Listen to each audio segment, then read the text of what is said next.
come towards me. So that, in other words, it's going to have a concave curve to it. So what I need to do for that is I need to lighten that area. The part that I would need to come towards me, I'm going to lighten it up even more. So I'm going to pick up just a tiny bit of warm white in my brush, just a little bit, just enough to make a difference. And I'm going to add this to that little edge. And you can see right away, just by adding that lighter value, it curves the leaf towards us. I'm going to use my filbert like a little mini mop and mop that out. And I don't too worry about color at this point. What I'm more concerned with is value. It's all about contrast. Color can always be changed with a glaze. You can always shift the hue one way or the other. But value is something you need to be concerned with lost and found edges. As soon as you create contrast, you start changing the dimension of the object. So now that leaf is curving towards me.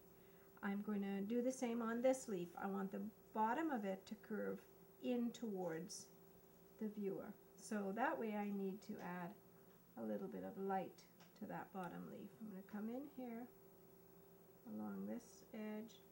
In this case, the light is going to pull us forward.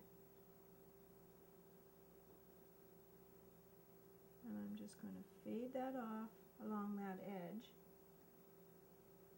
As I say, I'm not worried too much about color at this point because I can put a glaze over that that's going to change it.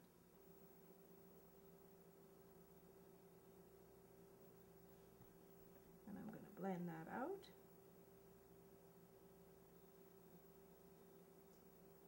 Just along the edge.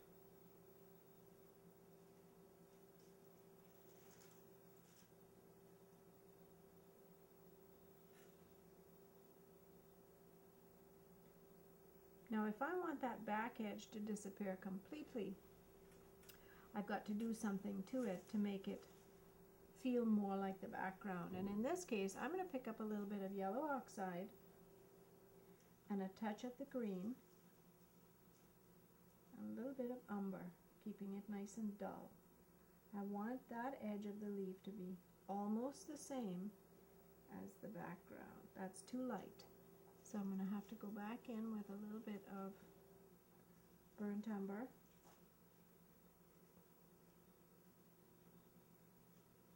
And the pine green. A little bit of quin gold mixed in because our background has a quinacridone gold on it. There. And that's going to make it a little more similar. Not the same as, but similar to the background area.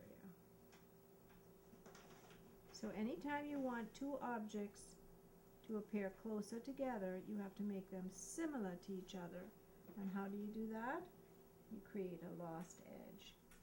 So make your edge quite the same.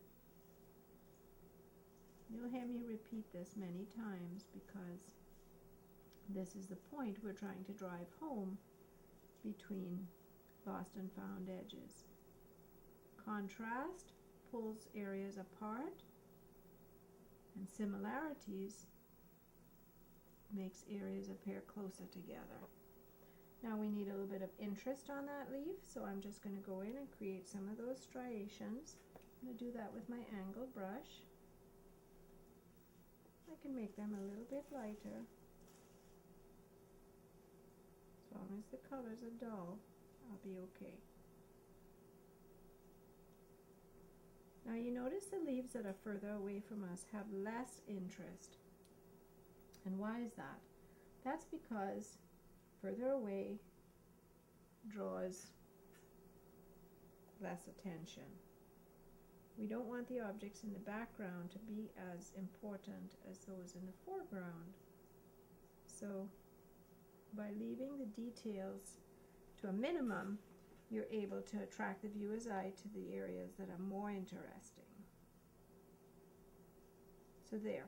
I'm going to go ahead and start working on these leaves. Those 3 leaves now are sitting in the background. The colors aren't quite exactly what I want to say my finished product is going to be, but I've controlled my values enough now that a simple glaze is going to do the trick.